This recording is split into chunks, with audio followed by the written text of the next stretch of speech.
Shalom, selamat pagi, damai sejahtera dan sukacita senantiasa di dalam Tuhan. Bapak Ibu Saudara terkasih, hari ini saya akan menyampaikan firman dengan judul untuk maksud yang mulia. Barangkali saya bisa men-share, Bapak Ibu terkasih, seringkali pertanyaan kita melihat bagaimana ada saudara yang di dalam Tuhan, yang begitu dipakai Tuhan luar biasa di dalam hidupnya, ada yang tidak begitu ya, sehingga seringkali kita menyangka bahwa Tuhan sejak awal penciptaannya memang membedakan kita. Nah, di sini dijelaskan bahwa ternyata di 2 Timotius 2 ayat 20 sampai 23 di sini menceritakan tentang sesungguhnya hidup kita dipakai Tuhan itu ditunjukkan bagaimana respon atau tanggung jawab kita ketika kebenaran sudah disampaikan melalui firman-Nya dan bagaimana kita meresponi firman Tuhan itu. Ya. Saya akan membacakan dari 2 Timotius 2 ayat 20 sampai 23. Dalam rumah yang besar bukan hanya perabot dari emas dan perak, melainkan juga dari kayu dan tanah. Yang pertama dipakai untuk maksud yang mulia, yang terakhir dipakai untuk maksud yang kurang mulia. Kemudian di sini di ayat 21 sampai 23 dikatakan, jika seorang menyucikan dirinya dari hal-hal yang jahat, ia akan menjadi perabot rumah untuk maksud yang mulia. Ia dikuduskan, dipandang layak untuk dipakai tuannya, dan disediakan untuk setiap pekerjaan mulia. Sebab itu, jauhilah nafsu orang muda, kejarlah keadilan, kesetiaan, kasih, dan damai bersama-sama dengan mereka yang berseru kepada Tuhan dengan hati nurani yang murni. Hindari soal-soal yang dicari-cari, yang bodoh dan tidak layak. Engkau tahu bahwa soal-soal itu menimbulkan pertengkaran. Nah, di sini firman Tuhan menjawab, sesungguhnya sejauh mana hidup kita dipakai oleh Tuhan, atau pada level yang mana Tuhan akan menggunakan hidup kita bagi kemuliaan-Nya, itu tergantung dari respon kita terhadap apa yang dikerjakan Tuhan di dalamnya. Tuhan sudah menyampaikan firman-Nya melalui kebenaran Injil, melalui firman Tuhan, dan kita meresponi seperti apa. Nah, ayat 1 di sini, ayat 21 di sini dikatakan, ya, kalau dalam bahasa Indonesia sehari-hari disebutkan, orang yang membersihkan dirinya dari semua yang jahat, ya, membersihkan itu artinya tidak mencemarkan dirinya dari kejahatan, atau menjaga dirinya tetap bersih. Ya. Jadi artinya memang firman melihat bahwa di lingkungan kita, di sekitar kita, pergaulan kita, keseharian kita, banyak hal yang cemar, yang ingin mengkamiri, yang ingin mengubah bersihnya hidup kita, menuju satu kondisi yang sama dengan dunia ini. Tetapi orang yang menjaganya tetap bersih, katanya, orang itu akan dipakai untuk keperluan yang istimewa. Gitu ya. Keperluan yang istimewa itu seperti apa? Gitu ya. Misalnya kalau kita rapat RT, itu adalah acara yang biasa.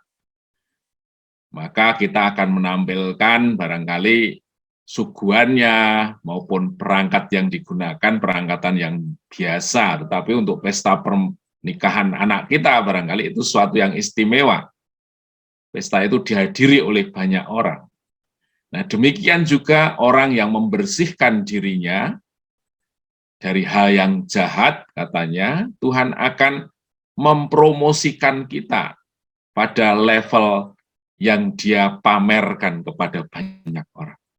Ya, artinya, tentu orang yang berani membayar harganya, hidup kudus, hidup setia dalam firman, pada waktu Allah, dia akan menjadikan sesuatu yang dipamerkan kepada banyak orang, pada sesuatu yang istimewa. Kemudian yang kedua, menjadi milik yang khusus. Ya. Kita memiliki perabot yang khusus atau barangkali yang berharga bagi kita, tentu perabot itu akan dirawat, dipelihara, diperhatikan. Semakin khusus perabot itu, maka semakin besar perhatian pemiliknya. Ya. Bukan Tuhan pilih kasih, tetapi tentu orang yang senantiasa memelihara hidupnya untuk setia, untuk mengasihi, maka perawatan Tuhan juga semakin luar biasa. Penjagaan Tuhan semakin luar biasa. Dan orang yang membiarkan dirinya jauh dari Tuhan, ya tentu Allah mengizinkan hal-hal yang seringkali tidak dikehendakinya itu dibiarkan terjadi pada orang itu. Jadi menjadi milik yang khusus. Kemudian orang itu akan dijadikan sebagai orang yang berguna bagi tuannya. Itu mendatangkan manfaat bagi tuannya. Barangkali orang itu produktif, ya. Dia terus mengerjakan sesuatu yang jadi bagiannya, kemudian dia bersikap untuk selalu menyenangkan hati tuannya, dia bisa meringankan pekerjaan tuannya, tidak merepotkan, dan mudah diajak untuk melakukan sesuatu yang berkenan kepada tuannya. Itu artinya orang itu berguna bagi Tuhan. Kemudian di sini katakan orang itu akan dipakai untuk setiap pekerjaan yang baik atau mulia. Dia digunakan pada satu tempat terhormat. Ya. Ada sepatu boot gitu atau safety shoes, ya dia dipakai pada satu tempat yang kotor, yang becek, dan yang lain sebagainya. Tetapi sepatu yang baik, dia digunakan untuk sepatu pesta. Dia berada pada tempat yang bersih, terhormat, dan lain sebagainya. Jadi di sini menjelaskan ayat 21, sejauh mana kita mau dipakai Tuhan, adalah sejauh mana kita memberikan hidup kita kepada Dia. Kemudian, apa kriteria orang yang bersih dari kejahatan? Ya, ayat berikutnya dikatakan, jauhilah nafsu orang muda, atau dalam bahasa Indonesia sehari-hari, jauhilah keinginan-keinginan orang muda. Ya, keinginan orang muda itu banyak gitu ya, hasrat dan ambisinya besar. Kemudian seringkali dia berpikir pendek, dia mengutamakan untuk menampilkan jati dirinya sendiri. Ya, dia ingin menonjol di antara orang lain. Itu adalah contoh nafsu orang muda. Dan di situ dikatakan, jauhilah nafsu orang muda. Kemudian yang kedua, kejarlah keadilan. Ya. Kita lihat sekarang ini, kalau seseorang membantu saudara-sedarahnya, ya, itu begitu luar biasa, bahkan rela untuk melakukan ketidakadilan bagi orang lain.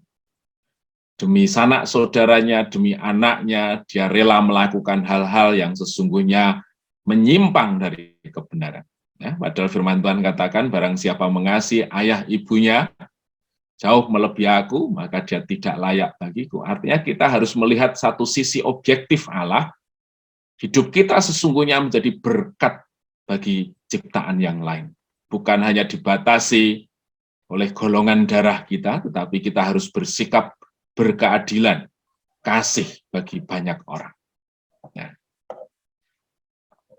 Kemudian yang berikutnya adalah orang itu menjaga kesetiaan. Kesetiaan di sini bisa diartikan apakah kita tetap konsisten terhadap janji yang pernah kita sampaikan kepada Tuhan? Ya, seringkali dalam kondisi yang susah, kita seringkali berjanji kepada Tuhan, tetapi begitu kondisinya berubah menjadi baik, kita lupa terhadap janji kita. Atau sebaliknya, dalam kondisi yang baik, kita janji kepada Tuhan, tetapi ketika kondisinya kurang menyenangkan, kita lupa atau kita mudah mengingkari janji kita. Apakah keputusan kita seringkali berubah-ubah menurut kondisi yang kita hadapi? Ya.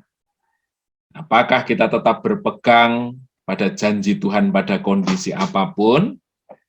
Itu adalah menunjukkan bagaimana kita setia atau tidak. Kemudian yang berikutnya, orang itu memiliki kasih dalam hidupnya. Ya. Apakah kita sabar dalam menghadapi sesuatu? Apakah kita sadar bahwa hidup kita harus menjadi berkat bagi banyak orang? Apakah kita termasuk orang yang bisa dipercaya? Ya, jadi dalam melayani Tuhan, semakin kita dipakai Tuhan, banyak hal yang Tuhan bukakan, banyak orang yang menjadi semakin percaya, mengungkapkan masalah hidupnya, dan seringkali itu bukan menjadi konsumsi publik. Apakah kita tetap bisa menjaga kepercayaan orang itu? Memberikan informasi pada orang yang tepat, ya, dan lain sebagainya. Kemudian orang itu bersikap damai. Apakah kita menjadi juru damai di tengah saudara-saudara seiman, atau kita justru menjadi bahan bakar yang menyulut situasinya menjadi semakin runyam? Apakah keberadaan kita menjadi pendorong munculnya sikap saling mengasihi, saling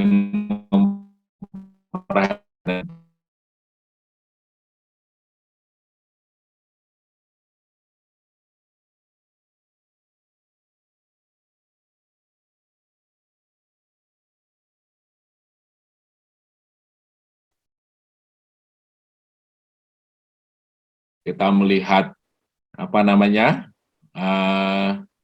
internet gitu, itu banyak hal yang merupakan soal yang dicari-cari, yang tidak prinsip, yang tidak penting. Saya kadang-kadang kalau mengikuti acara-acara hal semacam ini saja kok dibuat panjang lebar, dan ketika melihat bagaimana respon Instagram dari pengikut-pengikutnya, banyak orang yang berkomentar, memberikan penilaian, nimbrung pada hal-hal yang tidak penting sama sekali. Barangkali dalam implementasi hidup kita, apakah kita rajin memberi komen pada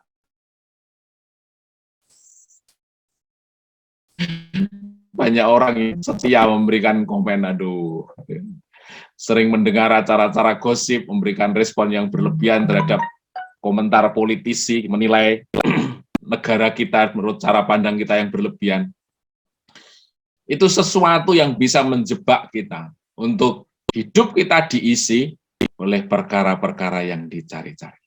Tetapi sesungguhnya Allah mau kita hidup dalam cara hidup yang benar, yang menjadikan Tuhan adalah sesuatu yang terus kita layani, hidup sesuai dengan cara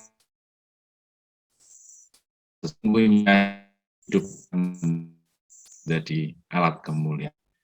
Demikian firman untuk terus menjaga hidup kita dengan sepenuhnya agar nama Tuhan dimuliakan. Mari kita berdoa pada pagi hari ini.